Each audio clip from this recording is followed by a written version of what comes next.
The next logical question is, how does someone like Subu end up spending 43 years in jail? Subu grew up to be a gentle, soft spoken teenager who loved juggling and motorcycle and was a lanky man who looked like a hippie freshman at Penn State University, where he quickly started working in a lab while studying full time. This is where he met 19-year-old Tom Kinser, who was a fellow student, and both Subu and Tom were recreational drug users. On December 14 of 1980, Subu asked his friend Tom to drop him off 30 miles away to Lewistown so that they could both score some drugs. After Subu was dropped off, no one ever saw Tom Kinser ever again. Later that day, though, his VW car was found parked neatly at its usual spot at the Lionsgate apartment, a place he shared with his girlfriend, Beth Werner.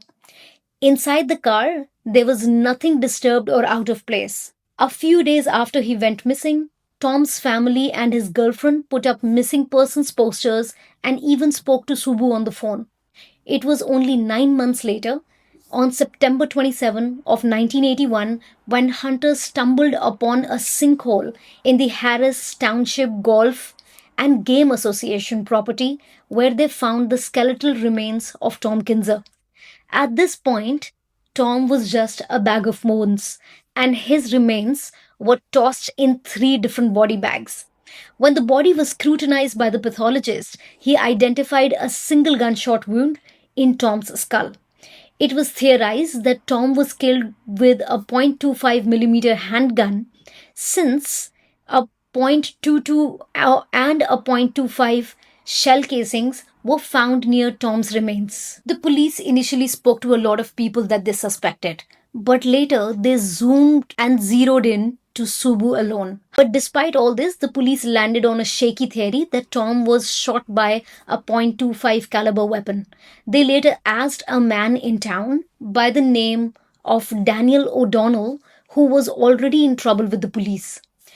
And that man admitted that Subu had in fact bought a .25 caliber handgun from him. He was later given immunity to testify. He even claimed that Subu had test fired the same weapon in a wooded area behind this restaurant where Daniel worked. Subu was then arrested and kept in jail awaiting trial, despite the fact that Subu had absolutely no criminal record.